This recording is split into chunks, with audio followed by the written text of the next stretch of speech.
लोकसभा का चुनाव चल रहा है और हमारे साथ केंद्रीय मंत्री नारायण राणे साहब हैं। साहब, कैसा चुनाव चल रहा है? सबसे पहले तो अपने चुनाव के बारे में बताएं, कितनी मजबूती के साथ में आप हैं? हमारा कोकण का रत्नागिरी सिंधुदुर्ग का जो लोकसभा का जो सीट है उसके उम्मीदवार मैं हूँ। तो मैं ये उम्मीदवार घोषित होने के बाद मैं पूरे दोनों डिस्ट्रिक्ट में घूम रहा हूँ। वातावरण तो बहुत फेवर है। लोगों ने तय किया है कि अब की बार मोदी जी को 400 पार लोकसभा के सांसद चुन के देने का तय कर चुके हैं और माननीय मोदी साहब को तीसरी बार देश के पंतप्रधान करने का भी उन्होंने तय किया है। तो मैं समझता हूँ कि देश में जो 400 से ज़्यादा सीटें आएंगी उसमें कोकण की हमारी सीट जरूर होगी, ये विश्वास करता हूँ। इस 400 सीट में महाराष्ट्र की तरफ से कितना योगदान होगा? 38-40 होगी। 38 से 40 सीट्स आप जीत रहे हैं। आपके यहाँ पर सबसे ज़्यादा जो मुद्दा होता है वो हमेशा डेवलपमेंट का होता है, रोजगार का मुद्दा होता है और आप काम करने के लिए जाने जाते हैं। जितना भी हम फील्ड में घूम रहे हैं आपके बारे में यही फीडबैक मिल रही है। आप यहाँ से अगर जीतते हैं तो इस एरिया के लिए आपकी जो प्राथमिकता होगी वो क्या होने वाली है? यहाँ के प्राथमिकता ज़्यादा करके इंफ्रास्ट्रक्चर की नहीं है।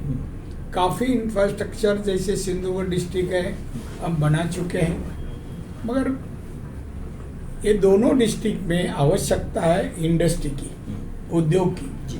अब यहाँ अच्छा उद्योग आए, यहाँ के हमारे यूथ हैं वो यूथ को यहाँ ही जॉब मिले। आज यहाँ से वो बाहर जाते हैं, मुंबई जाते हैं, पुणे जाते हैं, तो उनको ही यहाँ अच्छा जॉब हम तैयार करके देंगे, अच्छा इंडस्ट्री लाएंगे। और उसी तरह हम चाहते हैं दोनों डिस्ट्रिक्ट एक टूरिज्म डिस्ट्रिक्ट, जैसे सिंधुदुर्ग टूरिज्म डिस्ट्रिक्ट है, हम रत्नागिरी को बनाना चाहते हैं और living of standard Ratnagiri Sindhudurg के लोगों का हम बढ़ाना चाहते हैं। और लिविंग ऑफ स्टैंडर्ड बढ़ाएंगे तो हम पर कैपिटा इनकम भी बढ़ाना चाहते हैं और एक कोशिश में हम लगे हुए। सर, जब चुनाव शुरू हुआ था तो पूरी तरीके से आप विकास और डेवलपमेंट के मुद्दे पर थे, रोजगार के मुद्दे पर थे। जैसे जैसे चुनाव आगे चल रहा है, कांग्रेस के नेता राहुल गांधी जी हैं, वो कभी इस तरह के सवाल उठा रहे हैं कि बीजेपी जो है संविधान खत्म करने वाली है, आरक्षण खत्म करने वाली है। आप क्या कहेंगे इन बयानों पर? देखिए, राहुल गांधी ये जो बयान देते हैं जी, मैं समझता हूँ ये देश की जो घटना है, देश के लोग है, यहाँ के कल्चर है, लोगों की नीड है, इसके बारे में कुछ जानते नहीं है। अभी वो जिस तरह रोड से घूमते हैं, ये स्टेट से वो स्टेट, जब उन्होंने देश की जरूरत क्या है। आज संविधान भाजपा सरकार, मोदी सरकार क्यों बदलेंगी? और तुम संविधान नहीं बदलना चाहिए ये जो बोल रहे हैं, तो हमें कोई कोशिश ही नहीं की बदलने की। मगर पिछले 65 साल में कांग्रेस की सत्ता इस देश में थी, 80 टाइम्स 80 वक्त इन्होंने घटना बदली है, संविधान बदली है। जिन्होंने घटना बदले उनको क्या हक पहुंचता है इस विषय पर बात करने की? और राहुल गांधी लोगों के हित में, गरीबों के हित में, यूथ के नौकरी के हित में कभी कुछ कार्यक्रम है उनका? उनके आज 50 MP है और सत्ता लाने की बात करते हैं। उनका मैं घोषणा पत्र देखा, अब की बार हम सत्ता पे आएंगे, 1 लाख रुपए हर फैमिली को देंगे। अरे बाबा, कैसा देंगे? खुद के अकाउंट से निकालेंगे क्या? तुम्हारी तो सत्ता आने वाले नहीं है। हम आज ही 303 है, हम 400 पार करने निकले हैं। तुम 50 से 55 नहीं हो सकता है तो सत्ता आने का सवाल कहाँ है? और मोदी जी की, माननीय मोदी जी के ऊपर तुम्हें क्रिटिसाइज करने का कोई अधिकार है नहीं कि पिछले 65 साल कांग्रेस की सत्ता देश में थी, जिस टाइप का भ्रष्टाचार किया, यहाँ की गरीबी को घोषणा की, गरीबी दूर नहीं की जी, आज भी गरीबी है जी, उसका वजह कांग्रेस है। तो राहुल गांधी की कोई कैपेसिटी एज ए लीडर, उसकी कुछ कैपेसिटी है ही नहीं। ये देश के प्रश्न क्या है, समस्या क्या है, देश को तरक्की पर लेके जाने के लिए क्या करना होगा, इसका कोई स्टडी नहीं है। वो बार बार कह रहे हैं कि आरक्षण खत्म करने का और इस तरह की चीजों को करके वो SC ST और उसको अपने साथ में लेने की कोशिश कर रहे हैं। ऐसी कोशिश क्या लेंगे? SC ST का बोलना क्या तुम्हारे क्या करना चाहते SC ST के बारे में? जैसे हमारे मोदी साहब ने SC ST को अलग अलग सहूलतें दी।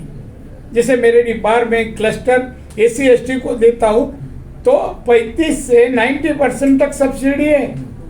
कोई भी महिला या मर्द SC ST का कोई क्लस्टर का बिजनेस करे, क्लस्टर शुरू करे तो उनको इतनी परसेंटेज सहूलत है। तो मैं समझ आई इस तरह का सहूलत तुम्हें क्या है? तुम क्या है? कोरोना के कार्यकाल से मोदी साहब ने 80 करोड़ लोगों को फ्री ऑफ चार्ज अनाज चालू किया। आज भी है, कल भी 5 साल तक है। ऐसी कोई योजना है कांग्रेस की? कांग्रेस ने, राहुल गांधी ने किसके घर में कोरोना काल में 5 किलो अनाज भेजा क्या? पूछो जरा उनको। दाना तो होने चाहिए, बातें करना बहुत आता है, खाली घूमते रोड से दाढ़ी बीड़ी बढ़ा के चलते रहते, क्या मतलब है? लोग क्या विश्वास करेंगे ऐसे वक्त? जो मोदी जी ने एग्जाम्पल दिया है, 10 साल में भारत को दुनिया के अर्थव्यवस्था में 11 नंबर से 5वें नंबर पे लाया। 2030 को तीसरे नंबर पे लाने वाले हैं। देश का GDP, देश का एक्सपोर्ट बढ़ाने की कोशिश में लेटेस्ट टेक्नोलॉजी लाने के लिए बहुत सारे डेवलप कंट्री से एग्रीमेंट कर चुके हैं कि ये टेक्नोलॉजी हमारे देश में आना चाहिए, देश का उत्पादन बढ़ना चाहिए। प्रधानमंत्री जी लगातार विकास और डेवलपमेंट की बात कर रहे हैं, लेकिन इसी बीच उन्होंने ये कहा है कि कांग्रेस का घोषणा पत्र है वो मुस्लिम लीग का घोषणा पत्र ज्यादा लगता है, वो मुस्लिम तुष्टीकरण अभी भी करने की कोशिश कर रहे हैं। इस पर सर क्या कहेंगे आप? नहीं, देखिए मोदी जी जो कहते हैं उसके ऊपर मैं बाद में कहना उचित नहीं है। देखिए मोदी जी का ओपिनियन है, उससे मैं सहमत। आपको लगता है कि कांग्रेस अभी भी उसी तरीके से OBC वगैरह का आरक्षण लेकर के मुस्लिमों को देना चाहती है? मुस्लिम को देखो, कांग्रेस के सामने कोई एजेंडा है ही नहीं। 140 करोड़ जनता को क्या देना है? इसलिए जात और धर्म के बीच में झगड़ा लगा के देना और अपन ये चुनाव में जीतने की कोशिश करते हैं। मगर आज देश की जनता जानते हैं राहुल गांधी की क्या कैपेसिटी है, राहुल गांधी का इशू क्या है, उसे क्या फायदा होने वाला है, हम जनता जानती है। आप सर इतने लंबे समय के पॉलिटिशियन हैं, बहुत गहराई से पब्लिक की नब्ज आप लोग समझते हैं। इस बार पब्लिक जो चीज पर वोट कर रही है वो राम मंदिर होगा, डेवलपमेंट होगा, रोजगार होगा, क्या होगा? कौन से मुद्दे पर वोटिंग हो रही है? सभी मुद्दे होगा। देखिए, पहला तो हम अनाज की बात करते, पेट की बात करते हैं। भारत के 140 करोड़ जनता को कि रीजनेबल रेट से अनाज कैसा मिले, ये हमारे मोदी सरकार की प्रयास है। और मोदी सरकार एक गरीबों के लिए सरकार है, SC ST के लोगों के लिए है। तो उनके लिए जो भी करना है वो करते हैं। जैसे देखो, उन्होंने अभी 54 स्कीम तो उन्होंने घोषित किया 10 साल में। उसमें महिलाओं के लिए ग्रामीण इलाकों में शौचालय की व्यवस्था नहीं थी। कितने शौचालय बांधे 10 साल में? 11 करोड़ 72 लाख शौचालय बांधे ग्रामीण भाग में। 8 करोड़ घरों को नल से पानी दी।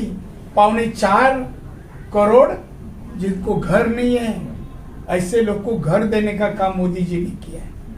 घर में बीमार आदमी हो जाए और पैसा नहीं है तो आयुष्मान भारत 5 लाख की योजना वो घर के लिए दी। ऐसे ऐसे काम किए हैं। इसमें नजीक कहाँ कांग्रेस आता है?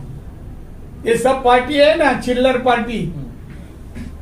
वो चिल्लर पार्टी का एक किसका जाहिरनामा इस तरह का है क्या? देखिए, कोई दे सकता है? शरद पवार जी दे सकते हैं।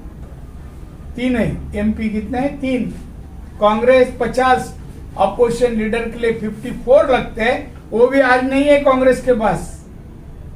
तो बोला सत्ता दूर है, घूमते रहो, चुनाव होने के बाद इटली जाके बैठ जाओ। एक सवाल, चूंकि आप महाराष्ट्र से हैं, और ये शरद पवार और उद्धव ठाकरे कितना इम्पोर्टेंस रखते हैं इस चुनाव में? कौन इम्पोर्टेंट रखते हैं? हम लोग नहीं रखते। क्यों, कुछ है ही नहीं। 3 और 5 में क्या रखेंगे? अरे हमारा 303 है, आज के तारीख में हम 400 पार कर निकले, और इनका 3 है, पवार साहब का इसका 5 है, इनका शिवसेना का 0 हो जाएगा, और हमारे पवार साहब का 3 से 2 1 हो जाएगा, बढ़ेगा तो नहीं। एक अंतिम सवाल सर, आप केंद्रीय मंत्री हैं, अगले 5 साल में सरकार के लिए टारगेट, चूंकि हम लोग लगातार इस बात के लिए लिख रहे हैं कि प्रधानमंत्री जी आप लोगों से मिल करके सरकार बनने के बाद 100 दिन के एजेंडे पर काम कर रहे हैं कि अगले में सरकार को क्या करना है, उसका एजेंडा अभी से उनके दिमाग में है। अगले 5 साल में भारत को किस तरफ आप ले जाना चाहते हैं? भारत विकसित भारत मोदी साहब बनाना चाहते हैं जी, आत्मनिर्भर भारत बनाना चाहते हैं, और भारत जब भारत को आजादी के 100 साल शुरू होंगे, पूरे होंगे, जब भी भारत दुनिया में एक विकसित देश करके निर्माण हुए, ये कोशिश में हम लोग सब है। मोदी साहब मार्गदर्शन हम लोग के लिए कर रहे हैं। तो मैं समझता हूँ कि मोदी साहब की एक दिशा है कि भारत, जैसे आपने किया कि राम मंदिर, 500 साल बहुत जन बोले कांग्रेस वाले राम मंदिर बनाएंगे, ये बनाएंगे, बनाया कुछ नहीं बनाया। मोदी साहब ने राम मंदिर बनाया, मैं देख के भी आया हूं। मैं हमारे मोदी साहब को धन्यवाद देता हूं, उनके आभार व्यक्त करता हूं कि हमारे जिंदगी में हम राम मंदिर जा पाए, दर्शन कर पाए। तो ऐसे मेरे जैसा आम हमें देश के वासी चाहते हैं, तो हम पंतप्रधान हमारे देश की तरक्की, प्रगति और विकसित देश बनाना चाहते हैं। अंतिम संदेश रत्नागिरी की जनता के लिए, क्योंकि आजकल वोटिंग कई जगहों पर ये लगातार देखा जा रहा है कि कम हो रही है, इसको लेकर के थोड़ी सी चिंता भी है, क्या संदेश देंगे सर? नहीं, वोटिंग चिंता करने की बात नहीं, वोटिंग बढ़ाने की कोशिश में हमारे कार्यकर्ता लगे हुए हैं। हमारी जो अलायंस है, अलायंस के सभी कार्यकर्ता उसमें वोटिंग बढ़ाने के लिए, वोटिंग के दिन आम मतदार घर के बाहर आए, वोटिंग दे, और देश के लिए वोटिंग बहुत जरूरत है। अपना देश स्वावलंबी हो जाए, समर्थ हो जाए, सुजलाम सुफलम हो जाए, इसलिए सबने वोटिंग करना चाहिए। Thank you very much. Thank you sir, thank you, thank you. अगर आप ये वीडियो YouTube पर देख रहे हैं तो हमारे चैनल को सब्सक्राइब करें और बेल आइकन को दबाना ना भूलें। अगर आप Facebook पर ये वीडियो देख रहे हैं तो हमारे पेज को लाइक करें।